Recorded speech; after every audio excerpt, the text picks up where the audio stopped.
Lumabas ako ng silid niya at pumunta sa silid ko. Napasandal ako sa likod ng pinto bago pumasok sa banyo. Isang oras din ata ang ginugol ko sa banyo bago nagpa siyang bumaba na bagong ligo. Ate Rinoa shouted my name. Patakbo pa siya yumakap sa akin. She kissed my cheeks and giggled. Napapisil tuloy ako sa kanyang pisngi. Malambing talaga ang kapatid ni Raymond kumpara sa kanya. Kung si Rinoa ay jolly, si Raymond naman masungit at walang masyadong pakialam sa paligid. Ate, hindi ko po like yung girlfriend ni kuya. Bulong niya at saka napanguso. Napatingin ako sa gawin ni Raymond at Zara na masayang naghaharutan sa pool kasama ng kapatid ni Zara na si Zillian. Bakit naman? Mabait naman ang ate Zara mo. Di na ako nakatapos nang mabilis siyang umangal. Yak! Ayoko siya maging ate. I chuckled a bit when she's pouting her lips. Magiging ate mo siya kapag naanal na kami ng kuya mo. Biglang nalungkot naman ang mukha niya. Please ate, I don't want her to be my sister-in-law. Gusto ko ikaw lang. Aniya kaya napangiti ako. At least ang kapatid at parents ni Raymond gusto ko para sa kanya at boto sa aming dalawa pero siya ayaw sa akin. Girilo ko ang buhok niya. Kahit na ayaw mo mangyayari. Napatingin ulit ako sa kanila. Kung pagmamasdan mo silang tatlo, mukha silang pamilya. Lalo na nung sinalakay ni Raymond sa Zillian sa may batok niya habang nakangiti at masasabi mong napakasaya nilang pamilya. Gumuhit ang isang mapait na ngiti sa labi ko. Tanging si Zara lang ang nakakapagpangiti kay Raven na gusto nitong gawin. Zara kissed Raymond on his lips. Doon ako sandaling nag-iwas bago muling tumingin sa kanila. Nadia, Vincent is here. Naagaw na atensyon ko ang boses ni Ate Michelle dahil sa pagsigaw nito. Napalingon ako sa kanya. Napaawang ang labi ko sandali nang dumakong aking paningin sa nasa likuran niya. Naka-t-shirt na white lang na plain at naka-short na maong. Pero ang lakas ng dating niya kahit halata mo sa mukha niyang hiya. Napangiti akong wala sa oras at tumakbo sa kanila. What are you doing here, Vincent? Next week pa tayo may practice, diba? Namumula ang mukha niya na nag-iwas para mapatawa ko na mahina. Hey, don't be shy to me. Mukha ba kitang kakainin? Natawa naman sina ate at yung kasama niyang lalaki na nakapulupot ang braso sa bewang nito. Napataas ang isang kilay ko, tinignan silang dalawa. Lalo na yung lalaki. Boyfriend ka ba ng ate ko? Nadia, saway ni ate. Answer me, boy. Not yet, sister-in-law. Ayaw pa akong sagutin ulit ng ate mo. Sagot niya at saka may binulong kay ate na kinapula naman ito. Sus, ang lalandi. Grabe maka sister-in-law. Kasal na ba kayo, ha? Imbes mainis siya, tinawanan niya lamang ako. Don't worry, papunta na kami ron. Gagawa muna kami ng baby. Nahampas siya ni ate dahil sa sinabi niya. Hindi ko na napigilan ang tawa ko dahil doon. Ouch, baby naman. Your sister is asking me, ouch, baby? Mas natawa ako dahil pinagpapalo siya ni ate hanggang makalayo sila ng kaunti sa amin. Under ka pala, kuya. Sigaw ko sa kalagitnaan ng tawa. Zions! Sigaw ni ate nang sabay silang mahulog sa pool. Natawa ako at napatigil din bigla na maalala ko may tao pala sa likuran ko. Mabilis akong humarap sa kanya. Hey! Why are you always shy? Maganda ba ako para mahiya ka? Mas nag-iwas siya ng tingin habang namumula ang pisngi. I chuckled a bit. Tara na lang sa loob, merienda ka muna. Hindi siya umalis sa kinatatayuan niya kaya hinila ko na lang siya habang mahinang natatawa. Nadia, oh, Vincent. Gulat na sambit ng mommy ni Raymond. Tita Vincent Smith po. Pakilala ko kay tita. Tinitigan niya si Vincent habang nakangiti. Si Vincent naman halatang nahihiya kahit wala namang dapat ikahiya. Ang lalaking to talaga. Iho, wag kang mahiya. Lumingon muna sa akin si Vincent kaya nganitian ko siya. Magandang hapon po, ma'am. Magalang na bati niya. Tita chuckled a bit. Masyado kang formal. Tita na lang, iho. Ani tita kaya tumangol lang si Vincent na mukhang di alam ang sasabihin. Excuse muna po, tita. Paalam ko. O sige. Sagot niya kaya ngumiti ako. Hinila ko ulit si Vincent at pinaupo na lang sa isang silya matapos namin pumasok sa kusina. Nakangiti akong gumawa ng sandwich at juice. Merienda ka muna, Vincent Pogi. Sabi ko at saka natawa. Namula naman siya as in sobrang pulang-pula ang kanyang mga pisngi. Ang cute niya. Huwag ka na mahiya, libre lang naman yan. Tahimik niyang kinagat ang labi niya bago inumin iyon. Ininom ko na rin ang akin. Sobrang tahimik niya. Halos wala nga siyang sinasabi. Pinagmamasdan ko ang mga kilos at galaw niya. Di ko na rin maiwasang titigat pa siya. May itsura si Vincent. Gwapo siya. Natural na gwapo kaya marami nagkakagusto sa kanya sa school. Mahiyain lang talaga siya. In-stalk ko rin kasi siya kaya may mga nalaman ako about sa kanya. Vincent, pwede magtanong? Tanong kong tinangoan naman niya. Ganyan ka ba talaga, yung mahiyain? Para kasing di ka sanay na may kumakausap sa'yo. Mahinahon kong sabi. Dumunok siya. Napatayin ako sa may bandang Adam's apple niya sa may iwas din. May kung ano ako nararamdaman pero hindi ko maintindihan kung ano. Di lang kasi ako sanay talaga na may kakausap sa akin. Sagot niya kaya't napatitig ako sa kanya. Nasanay na kasi ako mag-isa. Dagdag niya. Napatango-tango ako at naintindihan ang kanyang sinabi. May pagtataka pa rin sa akin kung bakit mahiyain siya at alone. Hindi naman kasi siguro basta-bastang mahiyain siya at gusto mag-isa na lang lalo pat lalaki naman siya. Bihira ako makakilala ng lalaking mahiyain pero may pangarap at paninindigan sa buhay. Mga kilala ko kasing lalaki, babaero at playboy. Kaya mo bang sanayin ang sarili mo na wag mahiya at mailang? Tanong ko bigla. Napalingon siya sa akin kaya ngumiti ako. Naiirang kasi ako sa'yo Nadia. Nakakailang kasi ang ganda mo. I chuckled. Malawak din ang naging ngiti ko. Really? Maganda ako sa paningin mo? Nahiya siyang tumangutango at nag-iwas ng tingin. Gwapo ka naman din sa paningin ko. Simpleng gwapong mahiyain. Ngumiti ako sa kanya. Salamat. Smile ka nga. Tsaka huwag kang mahiya at mailang sa akin. Gusto ko friend tayo, okay? Tumango siya sa akin. Sige, good. Saan mo ba gusto? Wag muna tayong mag-practice. Sabi ko at saka napanguso. Ikaw bahala kung saan. Kung saan ka, doon ako. Sagot niya kaya napangiti ako. Tara! Anyaya ko at saka siya biglang hinila.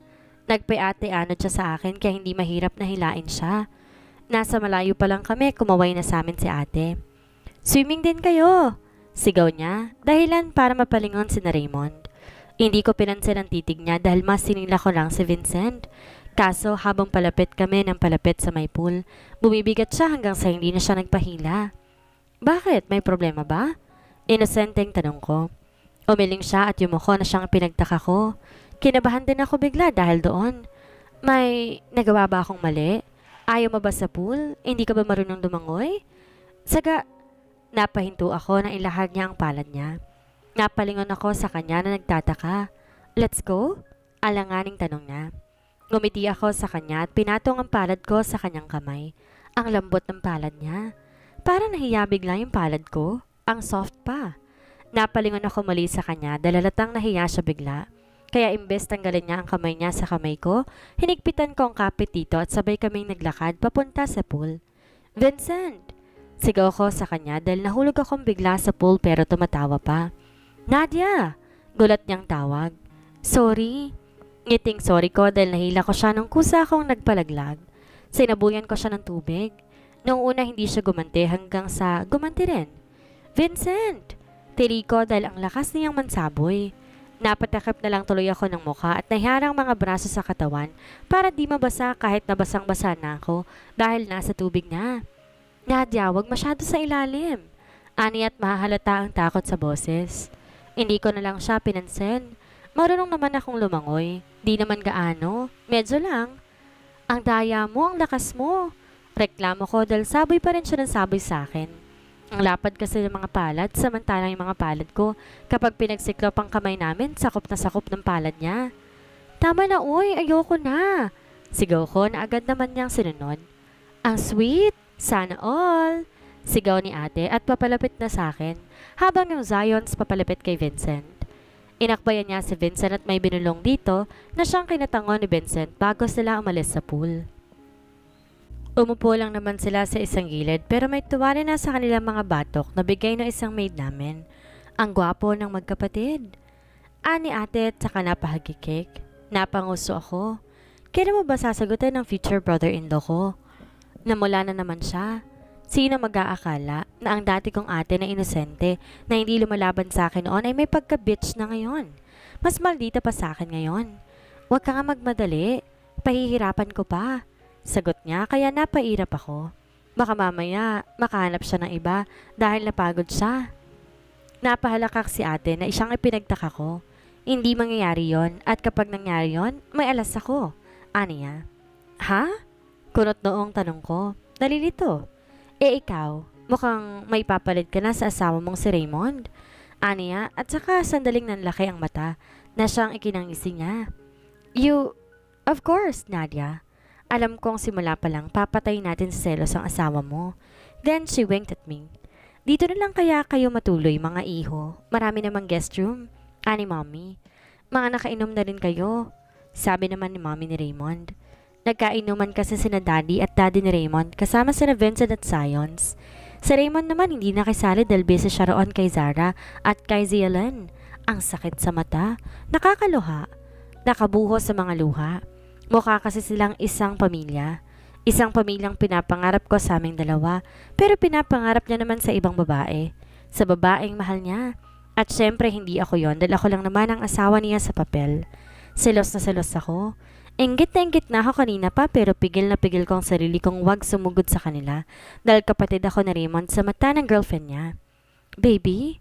Napalingon ako kina ate at Kuya Zions. My ate is blushing. Hinilikan kasi ni Kuya Zions ang leeg niya. Pasimple akong umirap. Isa rin sila sa sakit sa mata. Nadia, ihatid mo na muna si Vincent sa magiging room niya, sabi ni Mom. Napalunok ako at napatingin kay Vincent na pumupungay ang mga mata dahil sa kalasingan. Ay! Tili ni ate. Kaya naman nagmulat siya ng mga mata. Tara na sa room mo. Niligay ko ang kanyang braso sa aking balikat. Ang bigat niya pala kahit inaalalayan ko lang naman siya. Napalingon muna ako sandali sa kanya bago nagsimulang maglakad. Kaya mo pa ba? Tanong ko sa kanya. Lumingon siya sa akin sa namumungay na mga mata. Napatitig ako sandali sa mukha niya. Hindi nagpatuloy sa paglalakad. Napaangat siya ng tingin sa akin kaya alinlangan akong ngumiti dito. Naramdam ko rin ang pagpula ng aking mukha. Ang gwapo niya talaga. Para siyang siya. Basta. Tara na. Ayoko. Nag-aalinlangan. Nauna na siyang maglakad. Pasuray-suray. Nakaalalay naman ako sa likuran niya. Baka kasi matumba na lang bigla. Nakarating nga kami sa magiging silid niya. Kaagad na siyang napahiga sa kama, padapa, kaya naman pinaharap ko siya. Pumikit muna ako bago tanggalin ang suot niyang t-shirt. Don't! Pigil niya sa akin habang hawak ang kamay kong akmang tatanggalin na ang suot niya. Kailangan kitang punasan, Vincent? Sagot ko rito. No, don't. I don't want you to touch me. I can't stop smiling when he pouted his lips a bit. He is cute. Ganito ba siya kapag nalalasing siya or first time niyang malasing? Ngayon lang? Why? Pupunasan lang kita. Wala naman ako ibang gagawin. Minulat ito ang isa niyang mata at tumingin sa akin. You're Nadia, Para itong naninigurado. Akala niya siguro ibang babae magbibihis at magpupunas sa kanya. Ang loyal naman niya masyado. Ang swerte na magiging girlfriend ito. Yes, si Nadia ito. Napagitla ako nang bigla niya ako yakapin, kaya nakahiga ako ngayon sa tabi niya habang nakayakap siya. Hindi ako nakapalag at nakakilos. Natikom ko ang nakaawang kong labi at lumingon sa kanyang nakasiksik sa bandang leeg ko. Mas sumiksik pa siya doon. Let me hug you, please. Let me hug my baby. Parang batang anito. Tuluyan na akong di nakaimik, hindi nakapalag. Hinayaan ko siya hanggang sa maramdaman kong tulog na ito. Daan-daan ko inalis ang kanyang brasong nasa tiyan ko. Mabuti na lang natanggal ko kaagad. Mukhang mahimbing na rin naman ang kanyang tulog. Pagkatayo ko, napatitig ako sa kanya. He is really handsome. Idagdag mo pa ang pagiging mahiyain nito kapag nasa school at di gaanong kumakausap kaya mapagkakamalang mysterious at cold. Pero napakalambing palang lalaki. Inayos ko muna ang pagkakahiga niya. Napatitig muli ako sa kanyang mukha. Hinaplos ko ang pisngi nito. He is peacefully sleeping. Di ko alam pero bigla ko na lang siyang hinalikan sa noo. Ang gaan ng pakiramdam ko sa kanya kahit na hindi pa naman kami gaanong close. May pakiramdam kasi akong kakaiba na hindi ko maintindihan kapag kasama siya at kapag kausap. Mabuti naman at lumabas ka na. Napatalon ako sa gulat. Napahawak pa sa bandang dibdib dahil sa baritonong boses na yon galing sa likuran ko. Nandun siya sa may railings, nakasandal at nakatingin sa akin na may madilim na ekspresyon sa mukha niya. Naka-cross arm sa mga binti at braso. Nandyan ka pala. Kanina ka pa dyan? I asked. He just nodded and stared at me. Napaiwas tuloy ako ng tingin. Hindi ko makayanan ang titig niyang kakaiba. Do you like him? Ha? Tanong ko. Just answer me. I don't need a wrong answer. Naparunok ako pero pinatatag ang sarili ko. Nakipagtitigan ako sa kanya. Kung sakaling magugustuhan ko siya, what will you do? Are you going to hurt me physically and emotionally? Nakatitig lamang ito sa akin. Di na gaanong madilim ang ekspresyon ng mukha niya. He sighed. Lumapit siya sa akin. He kissed my forehead. Hindi ko inaasahan yon. Don't like him, please. Ako lang. Ako lang dapat. Kumalabog ng mabilis ang dibdib ko dahil sa barito ng boses niya na ibinulong niya mga salitang iyon. I don't know what to say. Malabo na rin nagustuhan ko si Vincent pero imposible. If he is still going to hurt me emotionally. Mamamatay ako sa selos na nararamdaman ko kapag palagi siyang sweet kay Zara. Kapag palagi silang magkasama at nagkatuwaan. Gusto ko makaramdam na saya at kilig at maramdaman ni Zara kapag magkasama sila at kapag inaasikaso siya ni Raymond. I am his wife and I want him to treat me good. Gusto kong tratuhin niya at iparamdam niyang asawa ko siya. Let's sleep. Inaantok ka na ba? Tanong niya na inilingan ko naman. Hindi pa naman ako inaantok kaya gusto kong magpaantok. He kissed my forehead again. Pinulupot niya ang braso niya sa bewang ko at sabay kaming naglakad baba sa sala. Sa likod kami pumunta. Sa may garden ko saan maliwanag dahil sa buwan. Akmang uupo na ako sa silya nang siya ang nauna at pinaupo ako sa kanyang kandungan. I'm sorry if I'm not a good husband. I promise you that I'll be a good husband to you. Nakakunot ang mga noo ko sa sinabi niya. What is wrong with him? Bakit niya sinasabi ang mga to? Alam kong di naging maganda ang trato ko sa'yo nung una because I am mad at di ko patanggap na asawa kita. But now I realize something. He trailed off. I am just listening to him. I am still curious why he is saying this to me. Nawiwirdohan na ako sa kanya. Para saan ba mga sinasabi niyang to? Is he scared to lose me if I'm going to be like someone else? Natatakot ba siya na magkagusto ko sa iba kaya't sinasabi niya mga ito at kanya na mga sinasabi niya?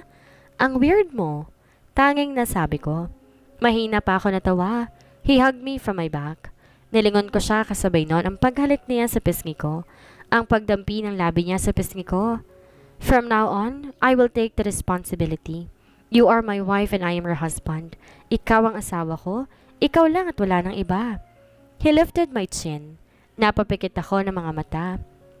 Hinintay ang labi niyang dumampi sa labi ko hanggang sa maramdaman ko ito. He kissed me, gently.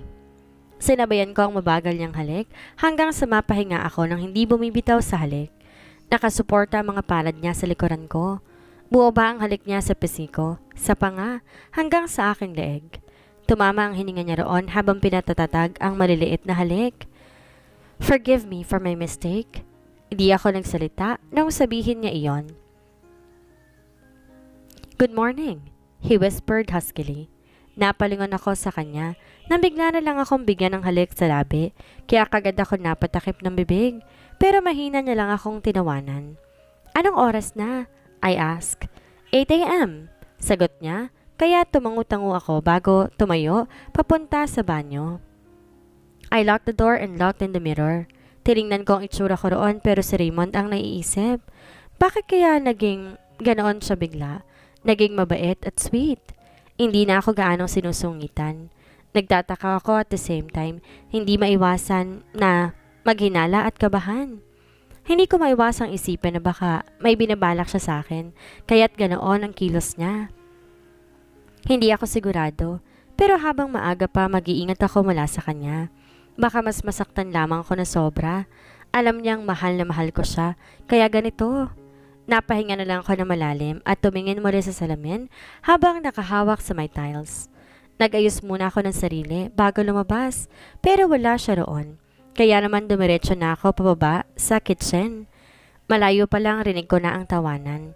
Malayo pa lang kitang-kita ko na kung papaano nagtawanan sina Zara at Raymond. Hindi muna ako tumuloy at pinagmamasdan muna ang dalawa.